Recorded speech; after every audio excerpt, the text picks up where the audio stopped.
this Whiteboard Wednesday. I'm James, and today we're going to finish up our discussion of New Year's resolutions as it relates to your company.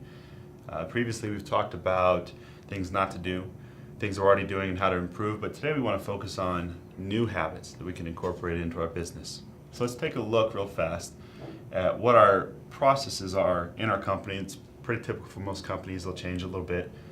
And we're going to look at the manufacturing side, but a lot of the same stuff applies for retail and distribution. So we get a customer order.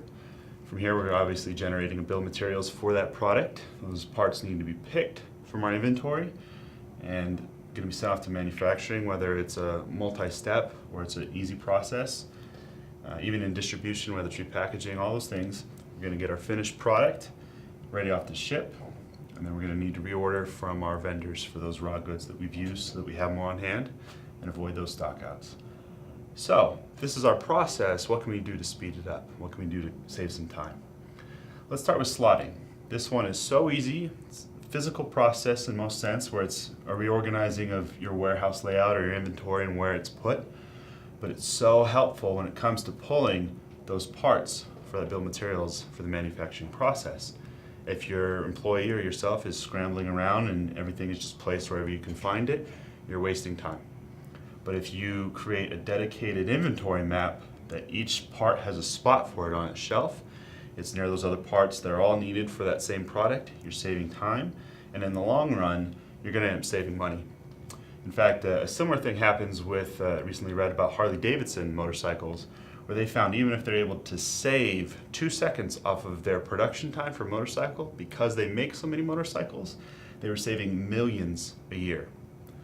Let's move on to mobile devices. So these helpful little scanners are what you're using to both check in inventory when you receive it from those reorder points, also checking it out for that production process, and then checking off for when you're shipping out for that final product. Now, why this is so helpful is you're not scrambling to see if you have enough inventory on hand. It tells you immediately in the mobile device what you have, where it is, but you can also immediately check out those items that syncs up with your computer so that you know at all times what your stock levels are. And finally, since we're talking about inventory, let's talk about price breaks. This one's pretty simple, but still not enough people take advantage of it. And that is the price that you pay to your vendor for the materials that you need. Are you buying just the amount you need? Or are they offering, like most vendors do, volume discounts that obviously have an initial higher cost because of volume, but over time are saving you money? This is definitely something to look at. You can do it manually, you can call your vendors.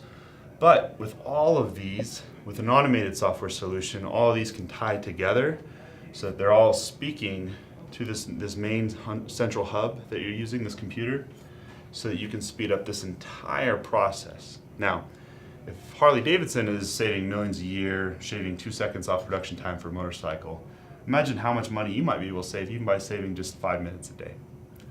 Well, hopefully some of these new habit ideas helped you and your company. That's today's Whiteboard Wednesday. Thanks for joining us.